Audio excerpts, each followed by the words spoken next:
नमस्कार विद्यार्थी मित्रांनो, आपलं स्वागत आहे DIIT परांडा या यूट्यूब चॅनलमध्ये. विद्यार्थी मित्रांनो, DIIT नोकरी मदत केंद्र या मराठीमधील संकेतस्थळाच्या माध्यमातून आपण शासकीय निमशासकीय भरती संदर्भातील तसेच प्रवेश प्रक्रिया, ॲडमिट कार्ड तसेच शालेय माहिती या नोकरी पोर्टलच्या माध्यमातून आपण घेत असतो. विद्यार्थी मित्रांनो, अशाच पद्धतीनं आज अतिशय महत्त्वाची माहिती म्हणजे जे इयत्ता 5वी मध्ये शिकत आहेत, पुढच्या वर्षी 6वीला जाणार आहेत, अशा विद्यार्थ्यांसाठी नवोदय प्रवेश परीक्षा असते.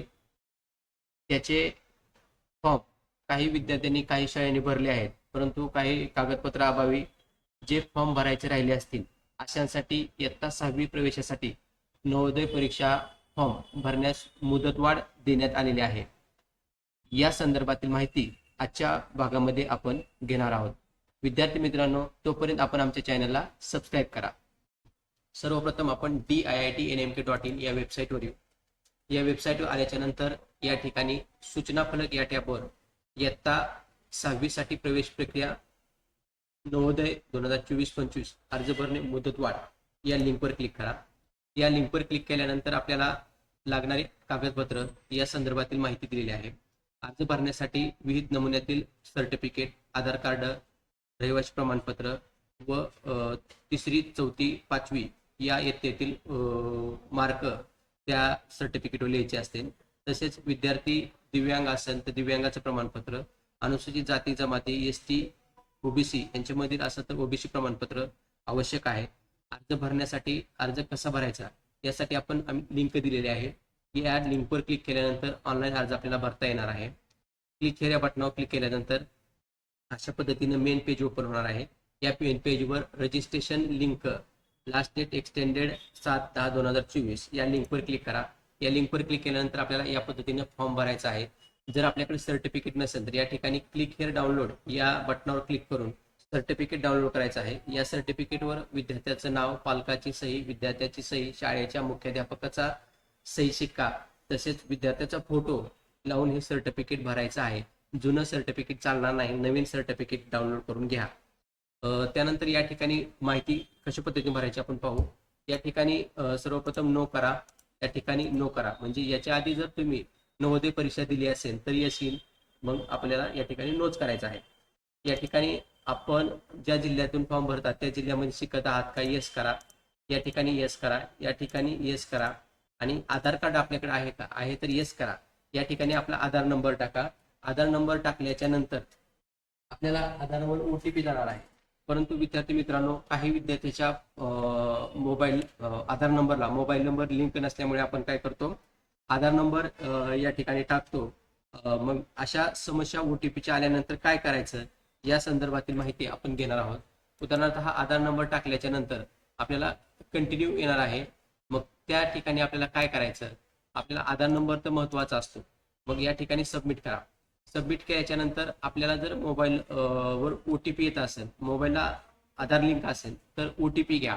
जर आपल्याला OTP येत नसेल तर या ठिकाणी नो करा आणि सबमिट करा.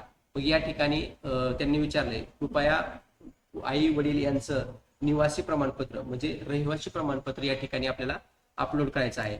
आपल्याला जे आपल्याकडे अवेलेबल असेल ते रहिवासी प्रमाणपत्र, आईचं असो, वडिलाचं असो, बहिणीचं असो, भावाचं असो, कोणाचंही प्रमाणपत्र या ठिकाणी रहिवासी प्रमाणपत्र अपलोड करा. अपलोड केल्यानंतर पुढचं पेज आपल्याला ओपन होणार आहे. या ठिकाणी आपला राज्य निवडा. राज्य निवडल्याच्या नंतर या ठिकाणी आपला जिल्हा निवडा. जो आपला जिल्हा असेल तो आपल्याला जिल्हा निवडायचा आहे. राज्य निवडलं, जिल्हा निवडला. या ठिकाणी तालुका निवडा. या ठिकाणी विद्यार्थ्याचं नाव टाका. विद्यार्थ्याचं पूर्ण नाव टाका. विद्यार्थ्याचं नाव टाकल्या शाळेचं नाव टाका. या ठिकाणी विद्यार्थ्याचं नाव टाका. पालकाचा मोबाईल नंबर टाका. विद्यार्थ्याची जन्मतारीख टाका. ईमेल ID, आईचं नाव, वडिलाचं नाव आणि त्यानंतर या ठिकाणी आयडेंटिफिकेशन चिन्ह म्हणजे चेहऱ्यावर कुठं तीळ, डाग असे जे काही जन्मखुणा असतील त्या जन्मखुणांची माहिती या ठिकाणी द्या. लिंग, श्रेणी, आधार, पत्ता, पिनकोड, या ठिकाणी परीक्षेचं माध्यम आपल्याला कुठलं पाहिजे, मराठी, इंग्लिश, हिंदी यापैकी निवडा, हे टाका. त्यानंतर धर्म हिंदू काय असेल तो निवडा. आधार कार्ड टाकलेला आहे परंतु तिथं PN परमनंट रजिस्ट्रेशन नंबर हा कंपल्सरी आहे.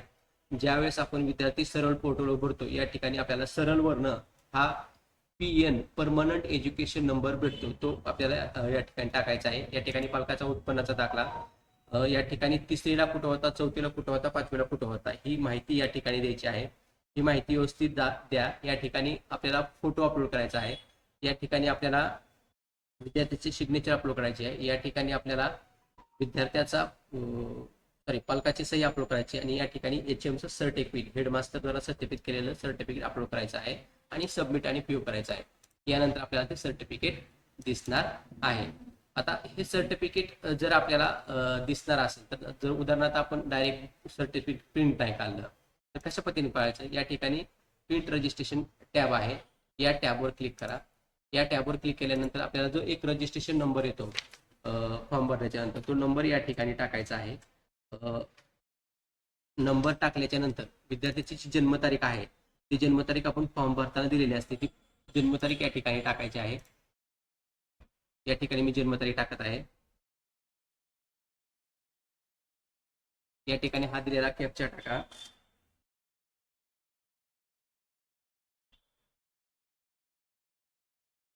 साइन इन करा. अशा पद्धतीने विद्यार्थ्याचा फॉर्म आपल्याला दिसणार आहे. हा फॉर्म A4 साईजवर कलर प्रिंट काढून ठेवा किंवा साध्या पेजवर प्रिंट काढून ठेवला तरी काही हरकत नाही. अशा प्रकारे आज आपण नवोदय विद्यालय समितीचा अर्ज कशा पद्धतीने भरायचा या संदर्भात माहिती घेतली.